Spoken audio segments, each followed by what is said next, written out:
Olá a todos vocês. Bom, gente, venho aqui retomar aquele assunto acerca dos pais da igreja do século I, que dizem ter estado ali com os apóstolos e analisando para saber o que eles tinham de conhecimento concernente ao que se conhece como os evangelhos ou o Novo Testamento hoje. Bom, o pai da igreja Inácio, alguns colocam que ele é do período ali mais ou menos de 40 a 50 depois de Cristo, esse pai da igreja. E alguns estudiosos consideraram muito dos seus trabalhos espúrios, tanto é a carta do pai da igreja Inácio, existe uma duplicidade de informações, existe o conteúdo curto e o conteúdo longo. Dentre o percentual dos exegetas, o que é de comum acordo entre eles é que se dá prioridade e se dá veracidade ao conteúdo que tem um conteúdo curto e não longo. E depois eu vou ver se eu faço uma comparação para vocês verem os absurdos, a tendenciosidade que existe no comentário longo, que se atribui também a Inácio, um pai da igreja. Bom, lendo todas as cartas, até alguns que dizem que foi escrito em siríaco, também considerado poucas coisas não tem atestação. Da carta aos Efésios que ele escreve, o capítulo 17, tem uma atestação que diz assim, que o meu espírito esteja contado como nada, por causa da cruz, que é uma pedra de tropeço para aqueles que não acreditam, mas para nós a salvação e a vida eterna. Onde está, ó sábio? Onde está o sábio? Onde o opositor? Onde está a jactância daqueles que são denominados prudentes? Depois da carta aos Romanos, no capítulo 6, existe, pois o que aproveitará o homem se ele ganhar o mundo inteiro, mas perder a sua alma? Depois uma carta a Policarpo, no capítulo 2, diz o seguinte: seja em todas as coisas sábio como uma serpente, inofensivo como uma pomba. Essa anotação 11 aqui, a maioria dos estudiosos, alguns omitem essa citação. Então existe aí algumas informações, a opinião do 44, isso aqui, alguns omitem esse versículo aqui, tá? Então alguns não concordam com essa citação. E tem essa citação, qual é a questão agora que vem?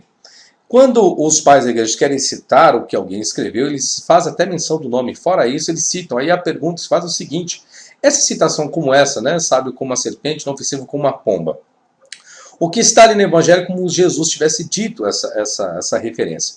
Mas aí a pergunta que se faz, como não há papiro no período desse pai da igreja, não existe um achado arqueológico concernente a isso, é o seguinte: esse versículo que está hoje, foi uma inserção dele ou realmente existe? Se existe, onde está a comprovação e em qual período? Bom, mas resumindo tudo, o que ele cita como Novo Testamento para ele, que dá uma questão de uma inferência, ou uma citação clara, ele cita apenas 2 capítulos de Mateus, 2 capítulos de 1 Coríntios e 1 capítulo de Timóteo, 1 versículo. O restante não há atestação nos seus escritos. Então, é aquela perguntinha que eu faço novamente. Não existe papiro do primeiro século. Não há. Bom, se não existe, o que era o evangelho? Ou seja, totalmente os outros pais que já estão aí, os vídeos, vocês estão vendo de forma clara que as citações deles não traz todo o Novo Testamento. Então eu fechei agora aqui, eu fechei o primeiro século, até 100 depois de Cristo. Está aqui 100 depois de Cristo, século I. E agora vamos trabalhar com os pais, vai de 100 depois de Cristo a 200 depois de Cristo, século II, século III, século IV, para vermos quando é que veio a ideia desse Novo Testamento, Ajuntando todos os papiros, não com todos, se você unificar todos os papiros que existem, mesmo fragmentados, não constitui todo o Novo Testamento. Então o que eu estou fazendo? Pegando todas as citações, quando eu terminar eu vou fazer uma conclusão e vamos ver. De todas as citações que esses pais da igreja fizeram, constitui o Novo Testamento? Não. Aí vamos pegar os papiros, juntar os papiros e as citações dos pais da igreja.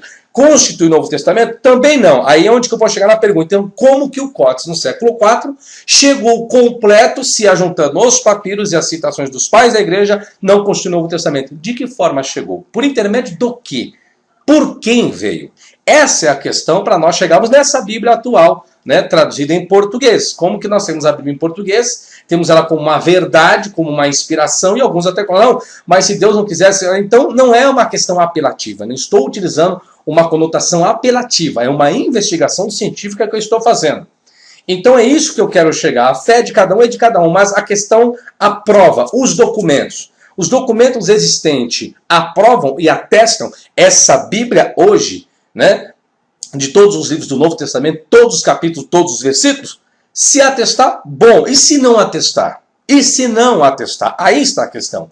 Por enquanto, o que eu estou investigando, vocês estão acompanhando, tá? Então, tá aqui os capítulos, tá certo? Da obra desses pais das igrejas, tem os outros vídeos. Então, esse aqui é de Inácio.